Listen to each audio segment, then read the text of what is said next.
Быйылкы жылдын январ айы.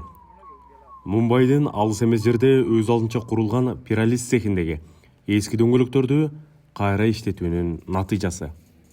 Каза болгон 4 кишинин арасында 2 жаш бала болгон. Алар цехтин ичиндеги бастырмада жашашкан. Андан бери жергиликтүү бийлик коңшулаштырган 7 ишкананы жапты.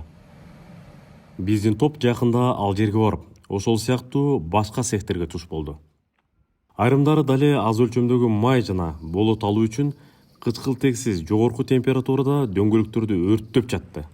Анын айланага жана адамдарга тийгизген таасири даана көрүнүп турат. Көбү болгон балдар гүлдүн чаңын сапырып ойношууда. Ал эми жакын жерде алар кайра иштетүүгө аракет кылган баалуу отун жатат. Изилдөөбүз дөңгөлөктөр Европадан жана Британиядан келгенин көрсөттү. Окуя чынында ушундан башталат. Көпчүлүгүбүз унаайдайбыз. Көптөргө унаанын дөңгөлөктөрүн алмаштырууга туура келет. Эскиси кетти, жаңысы коюлду. Андан соң дөңгөлөктөрүбүздү коопсуз жол менен кайра иштетүү үчүн баарыбыз төлөй турган чакан төлөм. Негизи алар ушундай жерлерге келип түшүп, ат майдандары жана балдар аянтчалары сыяктуу жайларды тейлөө үчүн майдаланып, иштетилет. Бирок BBC Британиядагы эски дөңгөлөктөрдүн көбү ушул сыяктуу пресстелип, боолорго таңылып, чет өлкөлөргө жөнөтүлөрүн аныктады.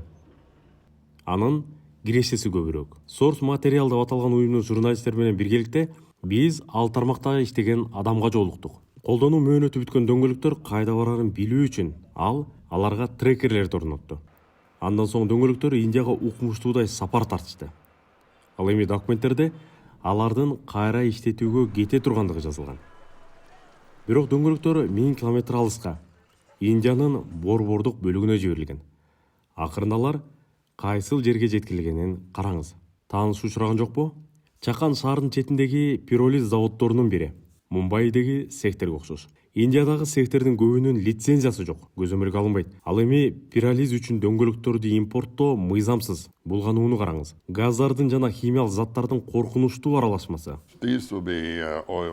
Менимче бул кайра иштетүүдөн төгүлгөн же агып чыгып кеткен майлар.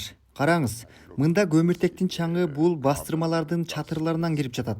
Саламаттыктын жана коопсуздуктун эң жөнөкөй эрежелери бузулуп жатат. Биздин дөңгөлөктөр мындай жайларга жиберилбеши керек. BBC File on for Investigates ал компаниялардын бирине кайрылды. Алар айрым импорттук дөңгөлөктөрдү иштетип жатышканын ырасташты. Бирок алар жасап жаткан иштери кооптуу же мыйзамсыз эмес экенин айтышты. Дөңгөлөктөрдү кайра иштетүү ассоциациясы башка өлкөлөрдөн жана Британиядан Индияга экспорттолгон шыналардын 70% ушул заводдорго келип түшөт деп эсептейт. Британияда бирөөлөрдөн угуп, биз Англиянын түндүк батышында Рочдейлдеги жарактуулук мөөнөтү бүткөн дөңгөлөктөрдү саткан кайра иштетүүчү компания курдук. Анын жетекчиси Захир бизди ичкери чакырды. Бул дөңгөлөктөр кайда кетет? Индиягабы? Индия, ооба. Аларды Индияда эмне кылышат? Алар пиролиз заводуна жеткирилет. Ал жакта меште май жасап, көмүртек чыгарышат.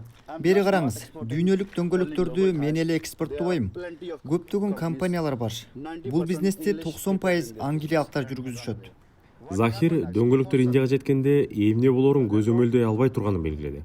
Анын ою мындай: ооба, ал жаратылыш шыналарды Индияга экспорттойт. Ал жерде алар өрттөлүп, чоң экологиялык зыянга себеп болот. Бирок ал бул ишти баары жасап жатат дейт. Муну бул тармакка иштегендердин баары билет. Кеп ушунда. Ал өкмөт муну жапмайынча биз бул ишти жасай беребиз дейт. Ал жагы өкмөттүн жоопкерчилиги. Өкмөт жараксыз дөңгөлөктөр боюнча көзөмөл катуу экенин айтып, эрежени бузгандар жазаланарын, аларга абдан чоң айып пул салынарын жана абак мөөнөтү каралганын белгиледи. Бирок экология боюнча топтор таштандылардын өзүнө да, аны саткандарга да катаалыраак эрежелер киргизилсе дешет.